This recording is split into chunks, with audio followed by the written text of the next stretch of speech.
देखिए, उनका काम जो है, जैसा मैंने कहा कि ये अब स्पष्ट हो गया है कि उनकी चाल क्या है और चरित्र क्या है। जो दोहरे चेहरे वाले लोग हैं वो देश में एक बार बेनकाब पिछले सत्र में हुए थे, एक बार फिर होने वाले हैं।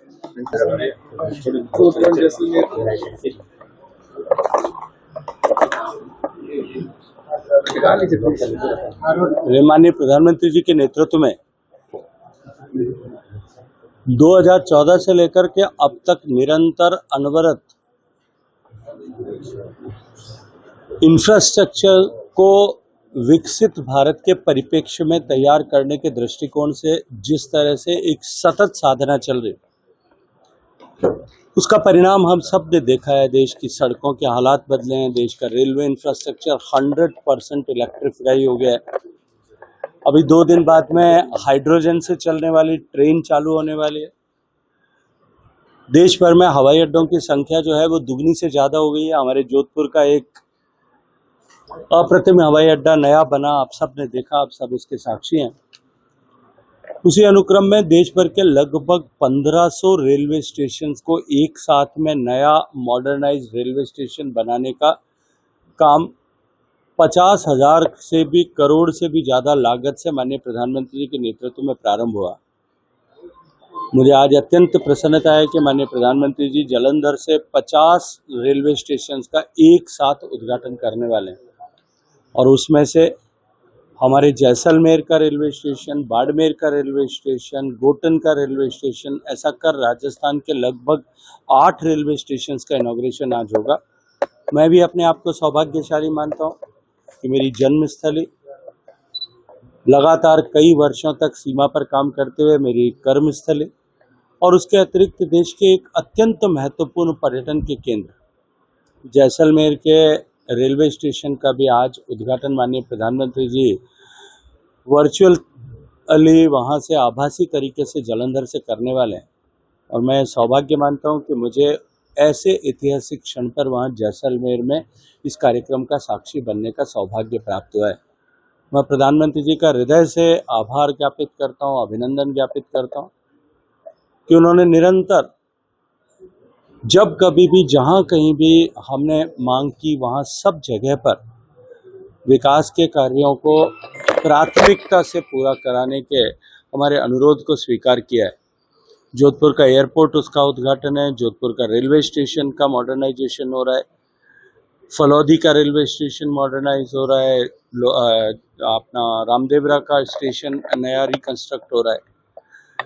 इसके साथ साथ में पैसेंजर एमिनिटीज़ पर काम हुआ है, रेल के परिचालन की गति बढ़ाने पर काम हुआ है, न्यू एज रेलवेज चालू हुई हैं, वंदे भारत एक्सप्रेस जोधपुर से अब अहमदाबाद के बीच में, जोधपुर से दिल्ली के बीच में चल रही है, नए कोचेज़ आ गए हैं। न्यू डिज़ाइन के कोचेज़ आने से निश्चित से रूप से यात्रा जो है वो सुगम और सरल हुई है। मैं रेल मंत्री जी का भी धन्यवाद करना चाहता हूं कि जोधपुर में उन्होंने प्राथमिकता के साथ में रेलवे इंफ्रास्ट्रक्चर को स्ट्रेंथन करने के लिए काम किया। आज जोधपुर में लगभग 1000 करोड़ रुपए से ज़्यादा के रेलवे के मेंटेनेंस के, वॉशिंग के और इसके अतिरिक्त परिचालन के अतिरिक्त अन्य रखरखाव से जुड़ी हुई गतिविधियों के जो है केंद्र जोधपुर में, जैसलमेर में बन रहे। पिछले 14 वर्ष के इस कालखंड में मैं ये गर्व के साथ में कहता हूं कि जोधपुर की जनता ने मुझे जो सौभाग्य प्रदान किया, आज 42 से ज़्यादा नई रेलें जोधपुर को पिछले 14 साल में मिली हैं। जोधपुर में इंफ्रास्ट्रक्चर का डेवलपमेंट और भी हो, इस दृष्टिकोण से हम निरंतर प्रयासरत हैं, साधना रहते हैं और आने वाले समय में जो विकसित भारत का संकल्प लेकर के माननीय प्रधानमंत्री जी काम कर रहे हैं, उनके नेतृत्व में हमारा जोधपुर और राजस्थान भी विकसित हो और राजस्थान और जोधपुर इस विकास की यात्रा का ग्रोथ इंजन बने, इसके लिए हम सब लोग कटिबद्ध हैं। सर, परिसीमन संभावनाएं आवश्यकता जा रही है, परसों कब्जे की मीटिंग हुई थी, क्या फैसला? देखिए, परिसीमन एक सतत प्रक्रिया है। बढ़ती हुई आबादी के चलते हुए जिस तरह से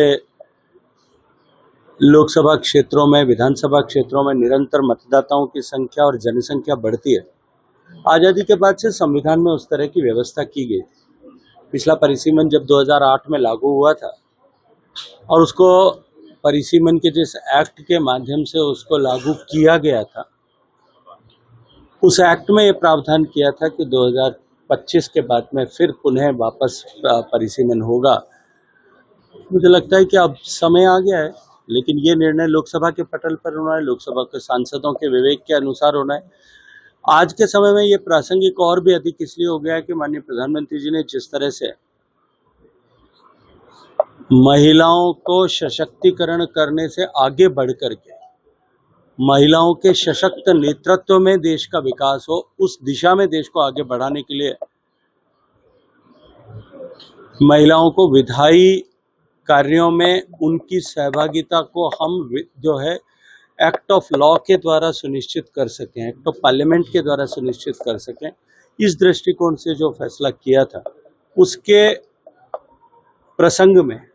निश्चित रूप से ये डिलिमिटेशन होना आवश्यक है। लेकिन विपक्ष ने पिछले सत्र में जब ये लोकसभा के पटल पर रखा गया था, तब जिस तरह से विपक्ष ने अपना महिला विरोधी होने का जो उनका या महिलाओं की भागीदारी को रोकने का जो उनका चाल और चरित्र है, वो दोनों के को लेकर के वो बेनकाब हुए थे। तो आवश्यक है, प्रासंगिक है। लोकसभा के पटल पर लोकसभा का सत्र प्रारंभ होने के साथ जब बिजनेस एडवाइजरी कमेटी की मीटिंग होगी और उसमें सभी पार्टी के सदस्य बैठ करके तय करेंगे कि ये विधेयक जो है वो लाना चाहिए,